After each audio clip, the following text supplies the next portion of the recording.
Ba? Yung ramdam mo yung kalikasan. Pag gumagalaw yung tubig, gumagalaw ka rin. Kapag mainit, napapaso ka. Kapag umuulan, nababasa ka. Yun eh. Yun ang totoong karanasan. Naramdaman mo yung kalikasan. Lagi ko nga sinasabi, hindi tayo magtatagal dito sa mundo. Lahat tayo may lifespan. Lahat tayo may katapusan. Nasa sa atin na lang yun kung ano ba talaga yung gusto natin na mangyari sa buhay natin dito sa mundong to habang nabubuhay pa tayo. Maraming beses man tayong magkamali, maraming beses man tayong madapa.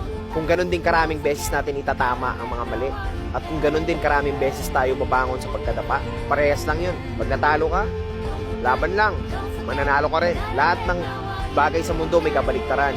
May gabi, may umaga. May maulan, may mainit. May malalim, may mababaw. May mahina, may malakas. May itim, may puti. May babae, may lalaki. May tao, may hayop. Kaya kung may negatibo, may positibo. Titingin ka ba doon sa makakasama sa'yo? O titingin ka doon sa makakabuti sa'yo? Enjoy the life!